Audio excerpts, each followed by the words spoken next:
Короче, მოკლე რეკაპი მინდა გავაკეთო დღევანდელ დღეზე, იმიტომ რომ შედარებით ნორმალური სატრეიდო დღე იყო წინა დღეებთან შედარებით. ამიტომ ტრეიდიც გავხსენე და სეტაპსაც გაჩვენებთ სად და როგორ შევედი, რა მქონდა დღის იდეათ და საბოლოო ჯამში რა გამოვიდა.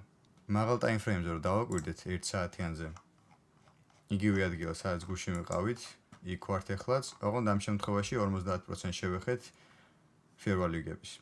აქედან 15 წუთიანზე რო გადავიდეთ, პირველ რიგში შევამოწმე SMT ქონდა თუ არა high-ებზე, SMT არ ქონდა დღეს.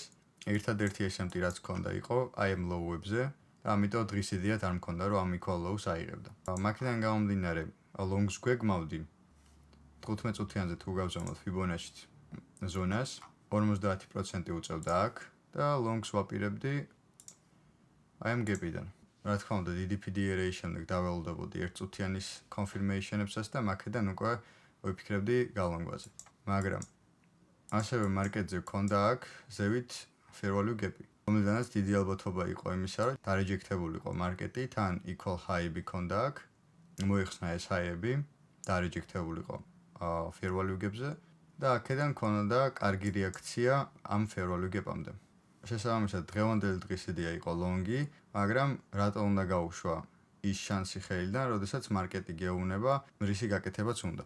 1 წუთიანზე თუ გადავალთ, აქ დავინახოთ, რომ მარკეტი გაიხსნა თუ არა, შეეხო fair value gaps, იმ 15 წუთიან fair value gaps, რომელიც მონიშნული ქონდა და მაქედან საკმაოდ კარგი რეაქციით დარეჯექტა დაბლა, მით უმეტეს liquidity გასუპა, აქ ქონდა სტრუქტურის ცვლილებაც და ასევე პლუს სტრუქტურის ცვლილებასთან ერთად დაინვერჟენდა აქ fair value gap-ი და low-ების დაბლა დაიხურა საკმაოდ ძლიერად.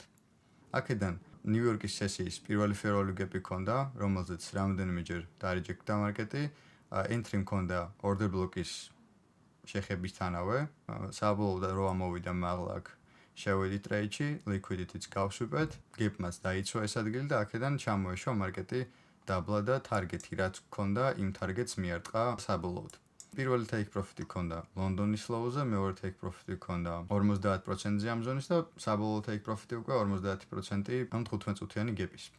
აქედან როგორც ხედავთ, საკმაოდ კარგი რეაქცია ქონდა მაღლა მხარეს და დაათარგეთა საპირისპირო მხარეს ყოფილი liquidity. ასევე კიდევ ერთი მნიშვნელოვანი მიზეზი აქ რანერის დატოვებას რატო არ ქონდა დიდი აზრი ის არის, რომ ქვევით დღიურ time frame-ზე გვაქვს SMT low-ებზე, ასევე SMT ქონდა ES-ზე აი ამ ადგილებში.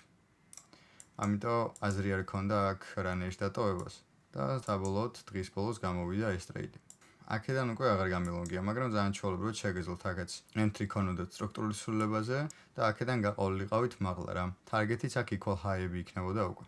სულ ეს იყო დღეისთვის, თუ გინდა რომ ესე შეგეძლოს მარკეტის დანახვა და წაკითხვა იმ ყველაფრის, რასაც გიწერს მარკეტი, შემოდით ჩემთან Discord-ზე და იქ გასწავლი ყველაფერს დეტალურად.